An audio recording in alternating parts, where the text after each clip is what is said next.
I'm Russell Wheeler. I'm a patient advocate for the UK-based LHON Society, which is a rare eye disease. But in the ERN-EYE, I feel I'm representing all rare eye diseases.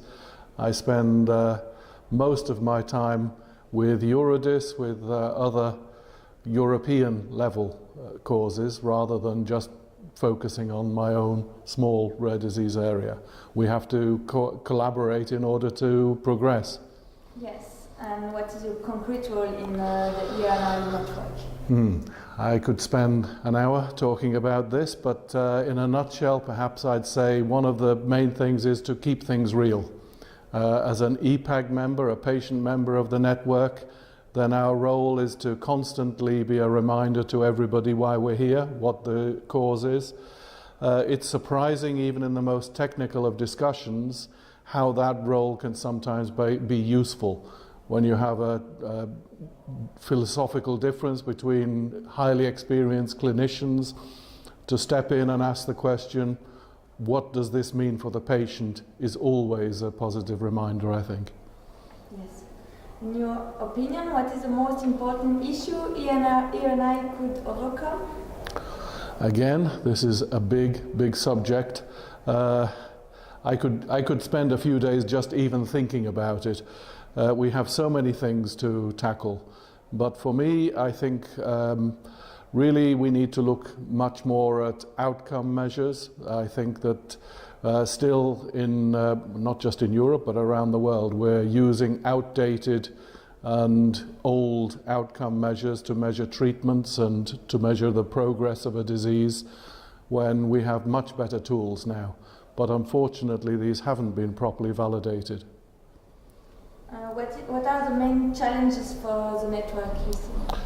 Well, we're a diverse group. There are 29 HCPs from 13 different countries, soon probably to expand. It's a balance. How do you, it's a little like the EU itself. How do you expand whilst not causing chaos, and how do you administer that? So I think that's actually the biggest challenge. Just even the existence is a positive, and we have to make sure we don't just exist, but that we actually deliver.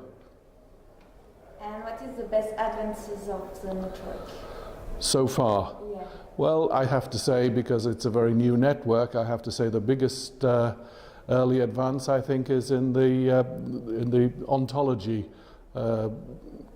curation that we undertook last year in Odile, which was a very technical exercise, one that was quite difficult for patients to engage, but again, I think we had a valuable role to keep it real, and for the network to tidy up this vitally important foundation for our work was a huge achievement, actually.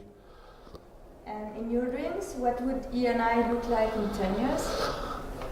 In 10 years, in my dreams, and probably it will take longer than that, but I'd like to see all major eye centres involved in ERN-EYE. Then we're not talking about 29 centres, but probably more than 100 centres, which is a bureaucratic nightmare, but I think we need to include everybody.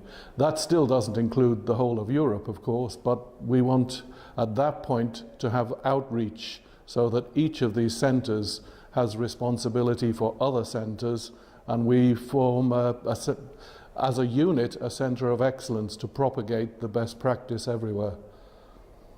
Thank you very much. Okay, thank you.